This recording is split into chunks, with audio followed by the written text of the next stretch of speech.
Okay, hello students. Now in this video I'm going to discuss about a topic of your iteration chapter, the jumping statements in Java. Okay, in Java we have total two type of jumping statements which we'll be discussing. Okay, that is one you have already discussed in switch case, that was a break. Now in this we had total two types. One is a break statement and other one is called as a continue statement. Okay, so these are two types of jumping statements in Java: break and continue. We were discussing this. Now the difference between them basically comes in examination or use a break statement we have already done before. Now let's start the difference between them. Okay, the first key difference between break and continue is what: once the break statement is encountered, the control comes out of the block and the loop eventually stops executing. Okay, so whenever break statement is encountered, the loop will stop executing. The loop will stop, and once the break statement encountered, it will come out of that block. Okay, whereas in a loop, if a continuous statement is encountered, it will skips for that particular iteration and goes for the next iteration. If we take an example, let's say example second point, if I take the example, let's say if we have taken a for int I equals to 1, I less than equals to 5 and I plus plus. If I take if I double equals to 3 and if I wrote break. Okay, same way if I take in the second case, here example, same we took for int I equals to 1, I less than equals to 5 and I plus plus. Okay, and okay we are writing here sop I also. Okay, system dot out dot print I. We missed this statement here. Now if I double equals to 3, you write continue, and then here sop I is here.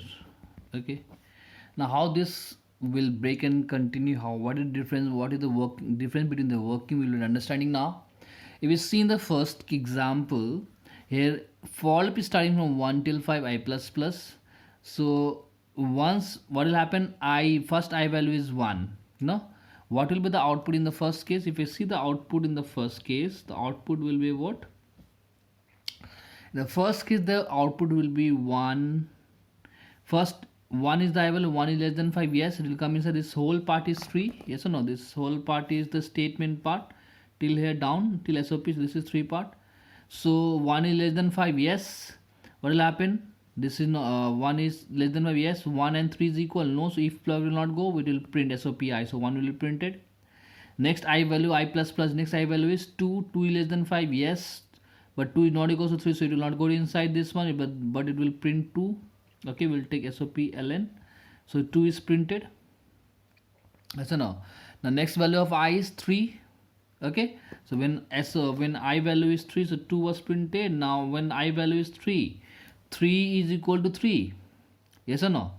3 and 3 are equal, so it will break. So what will happen? Break, whenever break statement is encountered, what will happen? The control comes out of the block and the loop eventually stops executing. It means the loop will not run further. Once the break statement is encountered, it will come out of the block. It means the block of the for the loop block. Okay, it will come out and it will stop. The loop will stop executing. Understood? So therefore the output for the first, when we were doing your when we did your break statement, this is how it will be executed.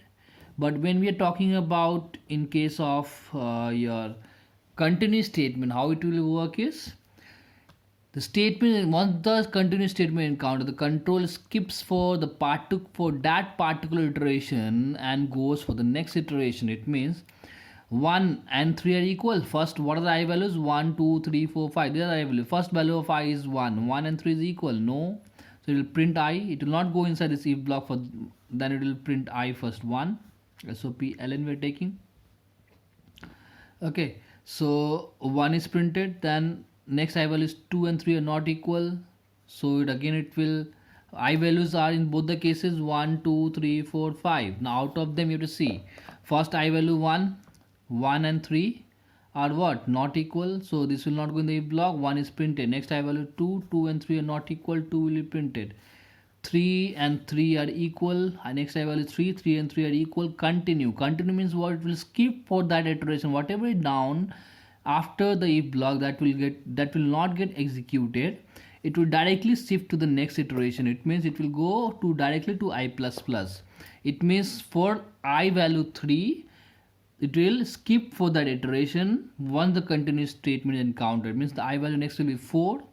4 is the I value. For this it is not getting executed. Okay, so for 4 what will happen? 4 and 3 are equal. No, again SOP I 4 will be printed. And when I is 5, 5 is equal to 3. No, again 5 will be printed. Clear? So this is the output in case of continuous statement. Understood? So this is difference between break and continue. Okay, there are two jumping statements in Java: break and continue. Okay, break, what will happen? It will stop the block, it can come out of the block and it will stop the loop to execute. Whereas continue statement, it will skip the control for that particular iteration and go for the next iteration. Okay, so in the exam, whenever this type of question come, you write this difference in this form. Clear? Understood? Understood? So this is the theory which was left in chapter iteration. Okay, see you in the next video. Thank you.